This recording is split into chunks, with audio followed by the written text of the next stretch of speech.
Ever since Japan closed its doors to general tourism during the COVID-19 pandemic, its economy has been in weird limbo, which makes things tough for towns and businesses that heavily relied on visitors to pad their revenue. So, when I finally got a chance to visit Tokyo after almost 3 years, I had to check up on a spot very close to my heart. A mecca for anime, games, and tech to see how much has changed. Let's talk about Akihabara.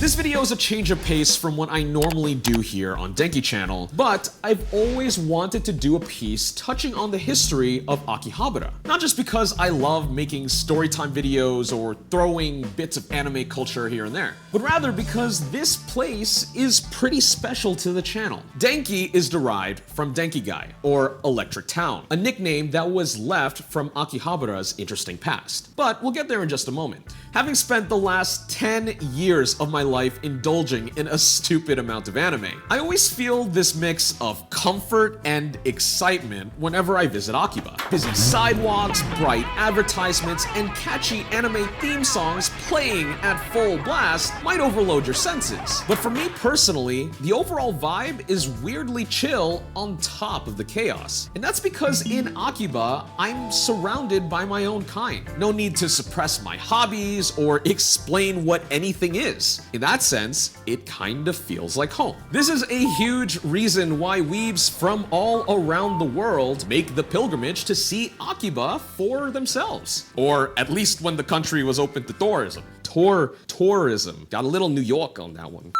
Japan's economic decline caused by travel restrictions during the pandemic changed the landscape of Akiba's main strip, which, mind you, is as much a shopping destination as it is a place to visit and sightsee, but with significantly less foot traffic these days. Looking around, buildings that I used to explore are now vacant. But to Akihabara's credit, over the past 100 years or so, the town has always adapted and persevered through changing times. Situated along the Kanda River with direct connection to Tokyo Bay, the geographic area Akihabara is built on was always destined for trade. This town was thriving at the turn of the 20th century, a hub for local vendors and wholesale distributors that were moving fruits and vegetables to service other parts of the country and the world abroad. But the nerds didn't really show up until the Second World War, and they really took over. World War II triggered an important cultural shift in the market. As demand for produce leveled, Akiba rapidly became a trading destination for electronic components in light of Japan's war efforts. Places that once sold oranges and lettuce got pushed out in favor of businesses carrying vacuum tubes and wires, all to manufacture and fix radios, which was one of the hottest commodities during the war to stay up to date on what was happening. And interestingly enough, this demand for radios maintained long after the war. Things might have not ended favorably for Japan, ultimately leaving its economy in turmoil and much of the country starving.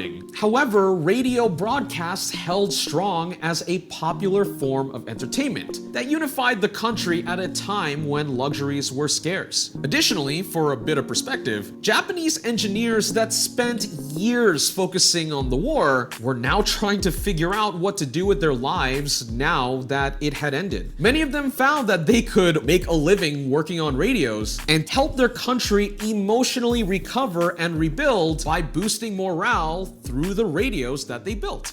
It's certainly a noble feat, and Akiba was right in the center of it. Bringing it back around, this is how it picked up its nickname, DENKI-gai, or Electric Town, and this would continue to become a core part of its identity for the next few decades. Post-war reform in the 50s led to an economic boom in the 60s, and Akiba capitalized. Businesses sold everything from rice cookers to fridges to washing machines, and of course, who could forget the radio? It's like America forgetting Dolly Parton. The average suit and tie wearing Japanese salaryman now had disposable income, and they used it to splurge on their families to improve the quality of life. And to shop, they went to Akihabara to browse the wares. However, people can only own so many toasters. $450 for a toaster that toasts one side of the So after a decade, once appliances hit critical mass, sales flatlined and Akiba kinda coasted for a bit. That is, until the advent of the personal computer, which spread like wildfire. So now it's 1976, and personal computing was about as niche a hobby as you can find. We're talking still a year out from iconic mass-produced machines like the Apple II. To the average person who's already used to analog ways, at this point in time, the value in personal computing was yet to be seen. But Japanese electronics manufacturer NEC found a way to break through early on, all thanks to a neat little kit called the TK-80 that was affordable for a basic computer in 1976. While the company expected to sell only 200 units a month, and primarily to engineers, it ended up selling 10x that. And part of what helped its popularity was a good old-fashioned brick-and-mortar store in Akihabara called NEC Bit-In. Located on the 7th floor of Akiba's famed enthusiast hotspot, Radio Kaikon, this store was originally open to help both experts and beginners alike troubleshoot problems they had with their TK-80s. However, over time, NEC saw that their sales were reaching beyond the intended audience. Students, hobbyists, accountants, even doctors that sought to experiment out of curiosity or even to add a new level of efficiency to their work. The success of the TK-80 not only led to more iterations of that product, but also worked to flesh out the Bit-In itself, which turned into a buzzing hangout spot. It formed a community and everyone ate it up. What started as a floor in Radio Kaikon was now a full-fledged Akiba takeover, with PC retailers popping up left and right selling all the newest hardware, making the area a prime destination for early adopters. However, it was only a matter of time before software would take things to a whole other level. Of course, with software comes video games, which combines this nerdy desire for fantasy and mixes it with enthusiasm for tech. Gamer preferences crossed many genres over time, but in the 90s and 2000s, Akihabara became a haven to indulge in galge and eroge, which are too spicy to cover on this channel. But all you need to know is that these anime-style games primed the land for Akiba's shift in focus to anime proper. And this includes its adjacent subcultures that cropped up especially during the advent of internet video.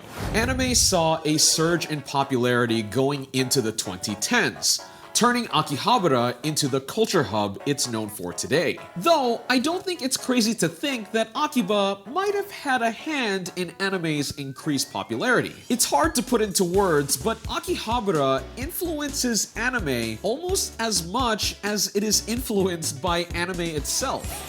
Akihabara!